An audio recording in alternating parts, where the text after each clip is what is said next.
I am delighted to be here, to be in a very different function, in a very different ecosystem, with very different vibrations.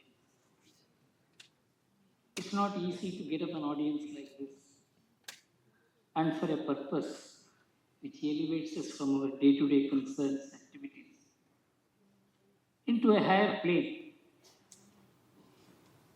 I was very happy to see Keshav here. I was his fan for a long time. One of the most potential and who could have emerged as a great cartoonist. He was snuffed out because the paper which was carrying his cartoon was burdened by his cartoons itself.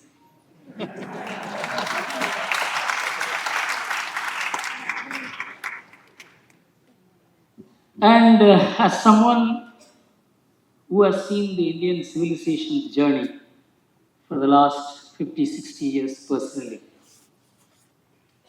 as someone who has been very powerful in variety of ways by God's grace and by the grace of the Kanchi Mahaswami, I always felt humiliated as a Hindu.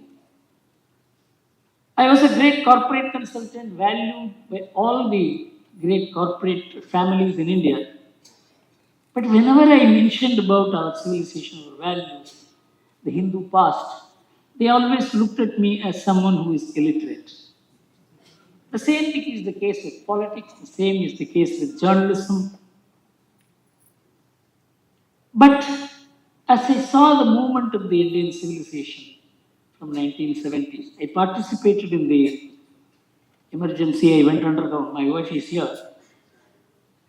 After I married, in the 4th or 5th month, I went underground. That was the struggle all of us underwent to recover the Indian civilization. As I look back, when I am seeing people like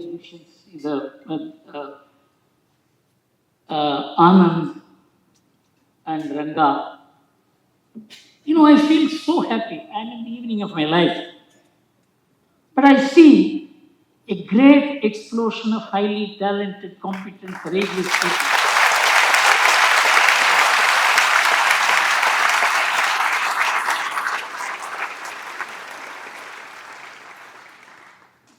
Who will take this civilization to such heights that the world needs today? It is not something an Indian possession. It is something which the world at crossroads, because I'm someone who is familiar with a variety of subjects, including modern economics, where the world stands today is something which the world itself does not know. It's in a huge, huge crisis. The more important thing is it is not even aware of the crisis. The moral crisis, political crisis, social crisis, cultural crisis, economic crisis, take any field.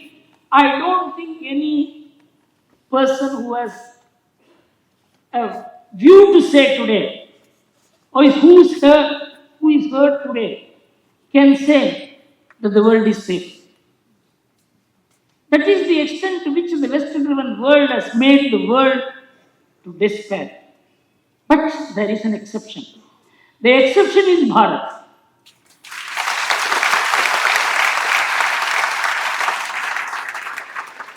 See, the journey began in 1980s. I was part of it. I had been part of its articulation. Very fortunately, how this one word Ram turned the Indian civilization, Indian politics, Indian history, Indian media. I was personally witness to it. No one knew. Even the people who touched Rama did not know Ram was so powerful. I knew the BJP passed the resolution 1918 in Palampur in June to support the Ram Janmabhoomi movement. They were in great apprehension. Should we or should we not? That was the extent to which secular politics had driven even the best people to suspect Rama. But the moment the BJP touched Rama, the BJP changed, the country changed, the polity changed. And you see a very different India. India today.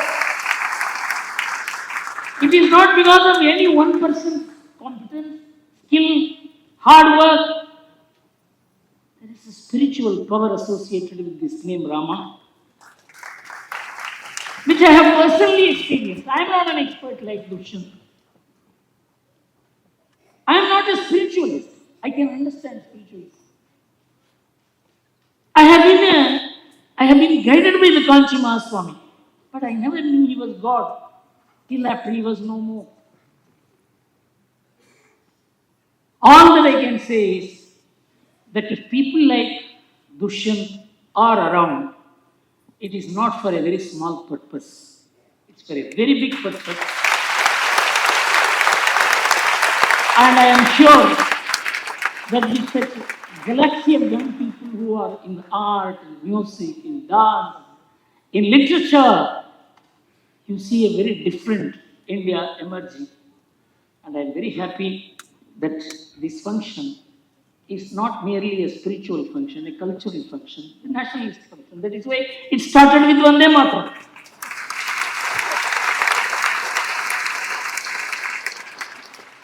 You cannot distinguish in India what is religion, what is politics, what is culture, what is sociology.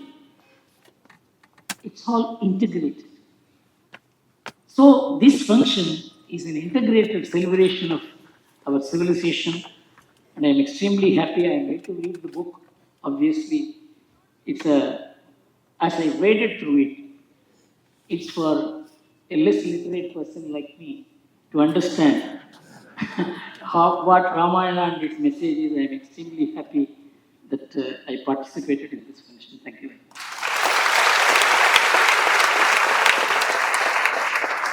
As always,